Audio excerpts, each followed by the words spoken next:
40 Serras Míticas. Como é, gente boa? Estão preparados para mais uma série de etapas? Então vamos lá. Etapa 9 era um dia de Mondim Bastos a São Pedro do Sul, uma etapa de 254 km com 4.625 de subida acumulada.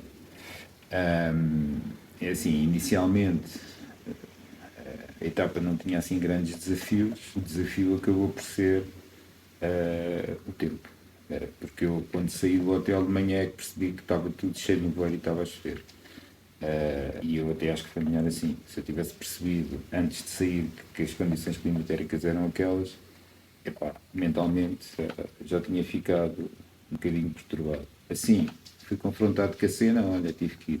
Fui com cuidado, porque aquele empedrado todo molhado à noite, porque eu saí às 5h36, tive cuidado, não é? Fui sempre com cuidado. Depois apanhei ali um bocado de ecovia até Celurico de Basto, e depois aí em estradas nacionais e outras estradas secundárias, mas tudo com pouco interesse. E como também estava no nevoeiro de caraças e estava a chover, o meu maior receio era a água na estrada, porque começava a saber aquela espuma do óleo, não sei o que, eu sempre com cuidado para não cometer nenhum erro que me pudesse fazer, porque as condições estavam mesmo más. Só quando eu cheguei próximo já do Douro, ao quilómetro 70, é que o dia começou a abrir. E começou a abrir o dia e também começavam a abrir as subidas a sério, não é? Porque até aí tinha sido um sobe e desce relativamente fazível, sem grande esforço, aqui ali uma subida mais inclinada.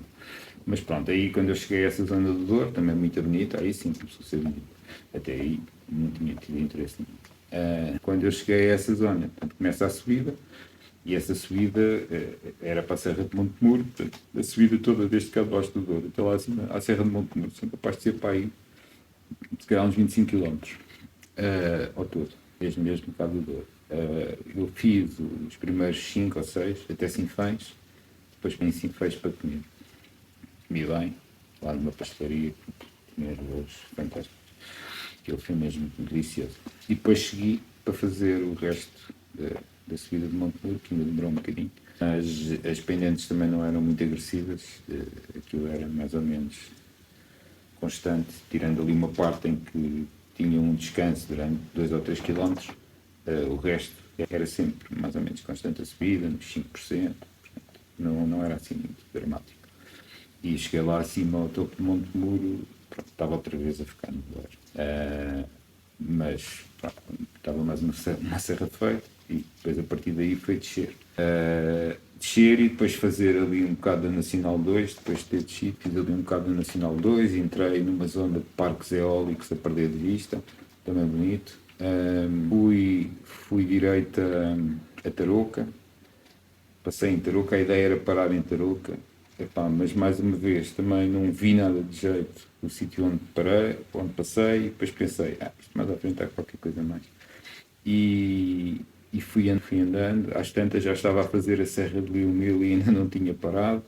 Passei a Serra de Liumil e antes de fazer a Serra da Lapa, que era a última serra do dia, é que encontrei ali um sítio que tinha um supermercado e tinha café também, e então aí sim parei.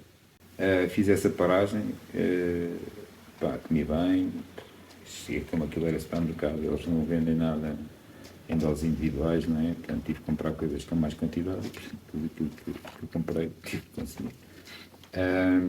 Essa zona, uma povoação que se chama Penso, tinha ali uma albufeira e umas imagens, umas paisagens muito bonitas, muito bonitas.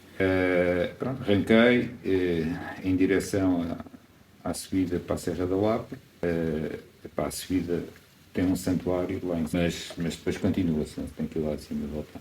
A subida eram para aí 6 km, também com uma pendente mais ou menos constante, ali uns 5, 6%. Portanto, fazia-se bem a ritmo. Estava muito a sol, estava sol e estava calor. Mas, fiz bem, porque estava com energia, fiz bem. E depois de ter terminado a subida, anda-se mais 1 km, talvez, e entra-se mesmo na zona do santuário. E aí é que tive uma grande surpresa, porque aquilo estava cheio de gente. Pá, e pessoal mesmo trajado a rigor, e o pessoal com roupa turística, montes de sítios de pomes e bebes, música. Portanto, aquilo devia de haver ali um festejo qualquer, um santuário da Senhora da Lapa, que, epá, pronto, levou aquela gente toda lá e acabou por ser engraçado ter passado lá no meio daquilo.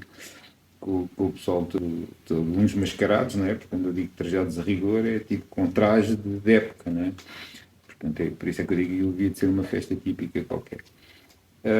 A partir daí, o percurso até São Pedro do Sul era eminentemente em descida, tive ainda 2 ou 3, 4 subidas assim mais chatinhas, mas era eminentemente em descida, e foi sempre a rasgar.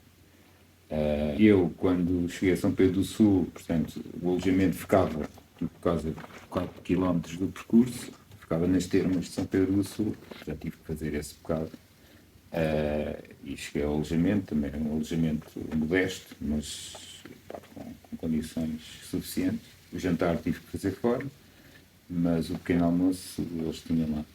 E até foi engraçado porque foi aí que eu decidi que no dia a seguir não ia Nisa, ia ficar em Alpalhão, porque os tipos que gerem aquela cadeia é quem tem também o hotel onde eu fiquei em Alpalhão. E eu já sabia que em Nisa, o sítio onde ia ficar, era muito mau. E por isso não aproveita logo a oportunidade.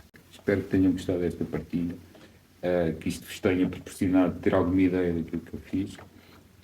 Não se esqueçam, subscrevam o canal, ativem as notificações.